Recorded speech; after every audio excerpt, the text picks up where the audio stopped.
Every song I play, it has a meaning behind it. So on the way here, sometimes Lord will give me a song thing out here and have me listen to somebody else's message. I'm always trying to feed what? My spirit. Because guess what? You listen to the first training, you got to do something on what? A daily basis, 7 days a week. You have to have something that what motivates you to keep you moving. God has a strategy for what? Our lives. Yeah. So while I was going on the road, and I said, well, everybody always wonder, Lord, what about my life? What's next? I found out that God has secrets. Nobody else knew that. God actually has a secret. But guess what? The secret is the playbook for your life. He cannot give anybody else what he has for what? Your life. That's his God's secret. That's why folks don't realize that one-on-one communication, God is what? Telling you what? His secret for what? Your life. Not my life, what? Your life. So, and one thing about it is 2 books. If you go to sports, I was like, okay, playbook. Look out of my head, sports. Every sports has a what? Rule book. The rule book for our life is what? The Bible. Everybody understand it. So everybody has access to the what? The Bible. But everybody don't not have access to what? Your playbook. What God has for you, everybody don't have access to it. But guess what? We are all supposed to be what? Believers. And every believer has the what? Same book. Which is what? Your Bible. So we got to learn that because the Bible teaches you what? What to do. But when God has something for you to do, guess what? He tell you that in secret. Because he got you on a whole what? Different playbook. And this week when we went home, I had a meeting yesterday in Atlanta, Georgia, with some potential people that want to do some business with me. And while I was there listening to the people, they had the playbook, but they didn't have the answers. And I was like, well, Lord, okay, they on their level, they got things going on, but there's a better way to do something. Now I found out that, hey, and I was talking to another believer after I left the meeting, that, hey, maybe the meeting wasn't for them. Maybe the meeting was for me. Maybe God had it in his playbook for me to go up there and learn a lesson, and not for me to what? Get one. Right. So you got to understand what God is actually doing. All of it is really what? Connected. So the playbook, like I said, is the only secret that God has for you. What God has for you is what? For you. Oh, I would want to say that. But the only way you won't get that, what God has for you, you got to be in what? Covenant. You have to have a covenant with God. And that's the only thing covenant means is a relationship with 2 parties made, bind and promise to what? Each other. When you promise you gonna walk for God, God's gonna what?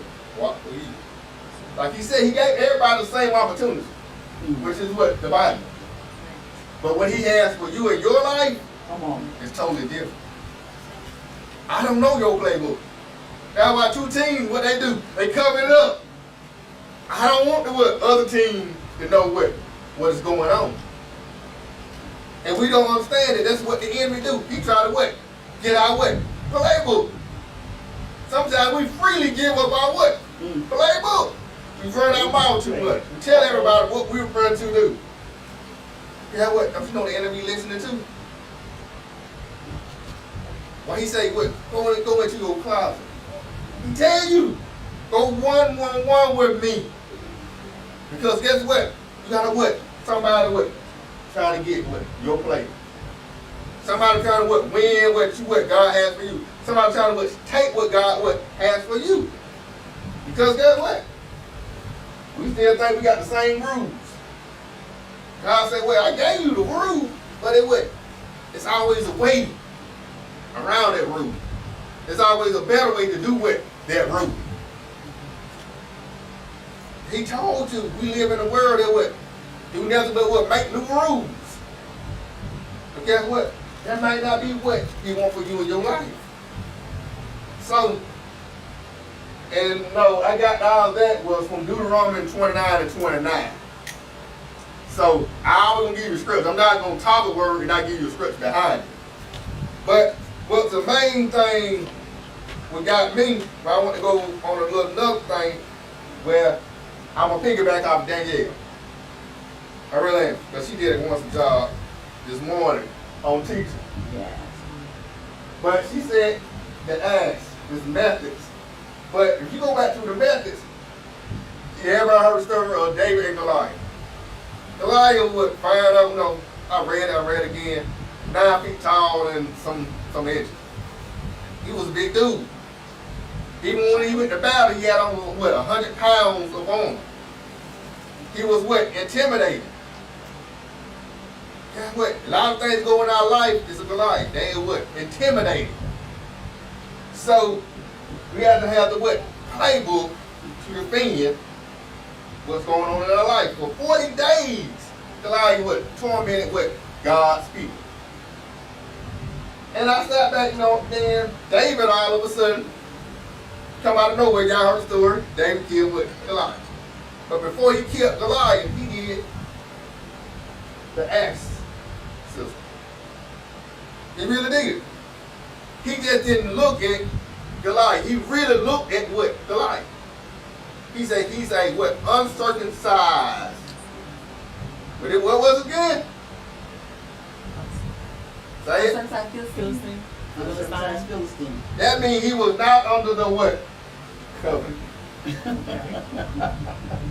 That's something David noticed. That this oversized whatever was not part of God's people. So while everybody was tormented, running, scared, God, what he did, God came up with a plan.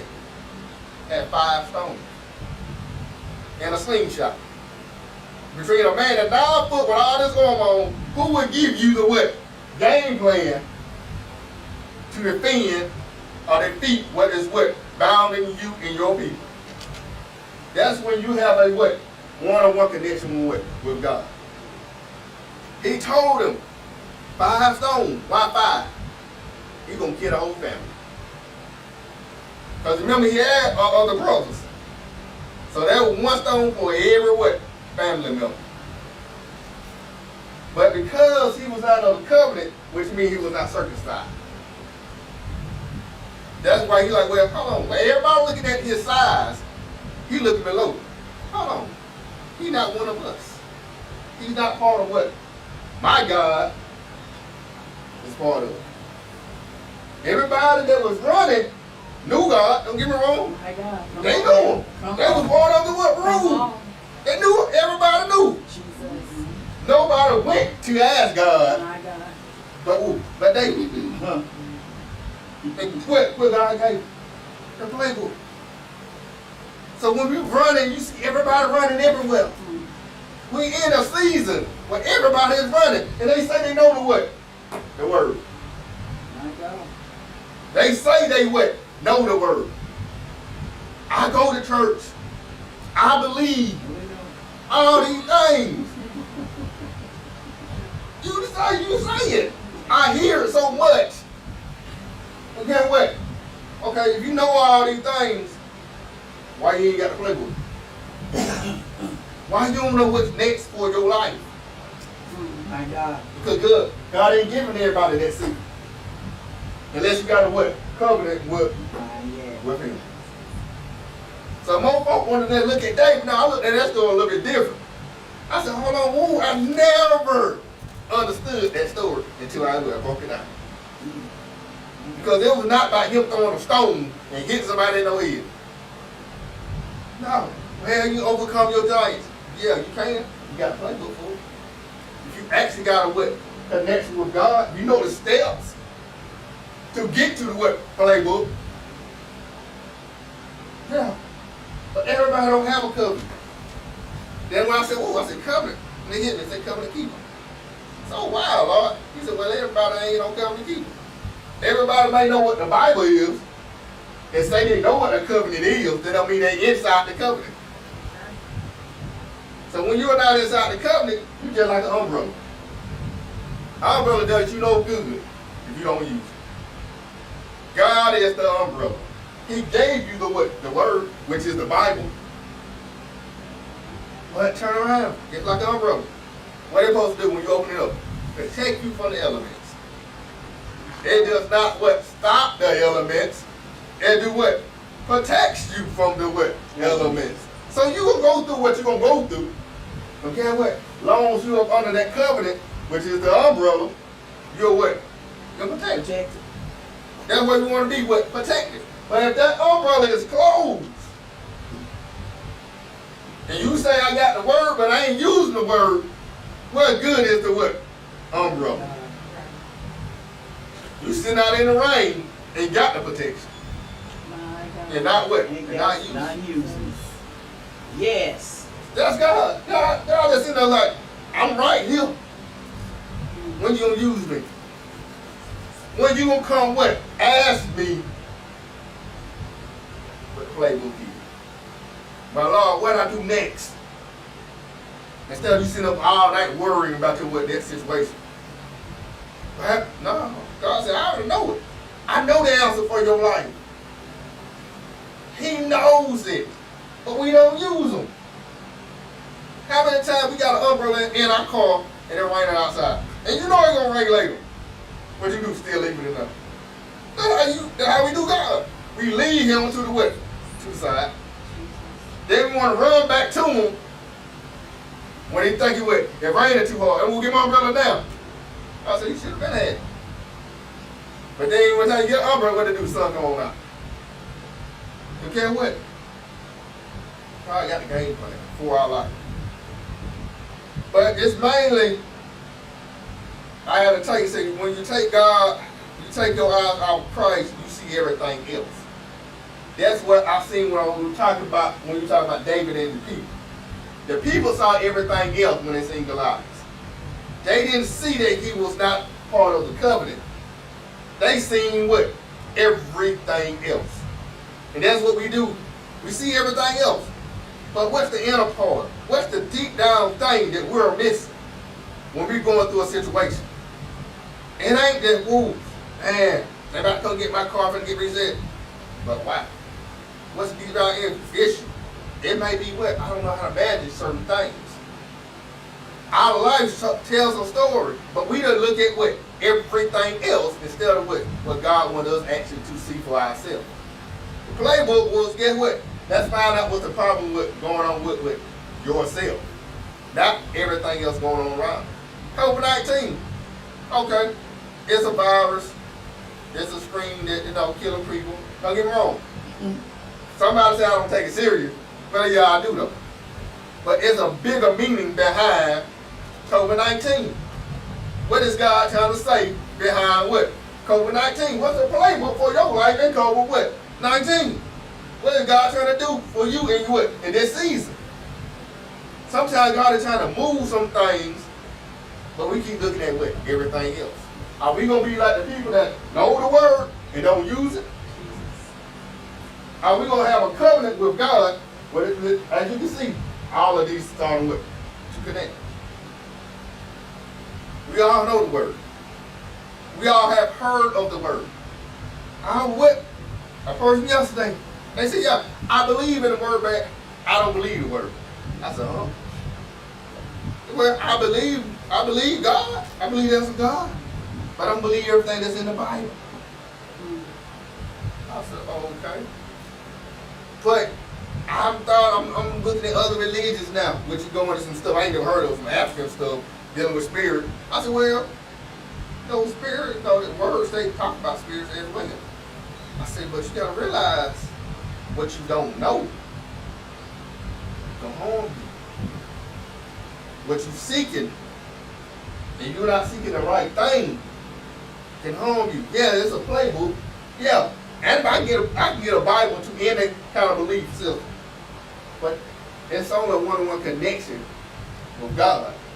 They give you the real Bible, which is the playbook for my life. I don't have the book for what? Your life. I don't know your next what chapter. But guess what? The same rules is sitting in front of you every day. Guess what? They on your cell phone. All you gotta do is download the app. Believe it or not, they got more than one Bible app out there. Everybody think it's just one. No, it's more than one. So we have the what? The knowledge. And basically, I want to go back to the culture guidelines. That's all it is the Bible, the culture guidelines. That's what we're supposed to live by. And basically, and I got this from the first training, empower the unbeliever. That hits me right there. Because guess what? What David did when he killed what? Goliath. He empowered the what? Unbeliever. The same people that didn't believe, the same people that what? Say I was what? For God, that was running around. His life taught to what? Empower them. When is your life going to empower what? Somebody else. As you leave with nothing else, remember that one thing.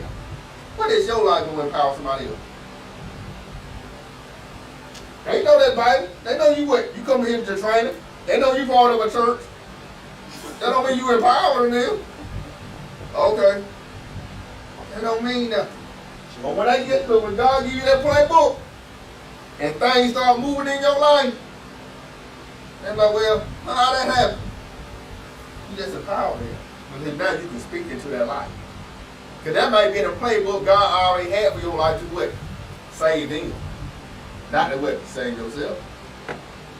We already here. We already know the what? Rules. But do you got the playbook? So, again, I hope y'all learned something. I'm not here. Look, as you can tell this Sunday, I ain't even teach that long. I think I did pretty good. Somebody told me sometimes I go long-winded.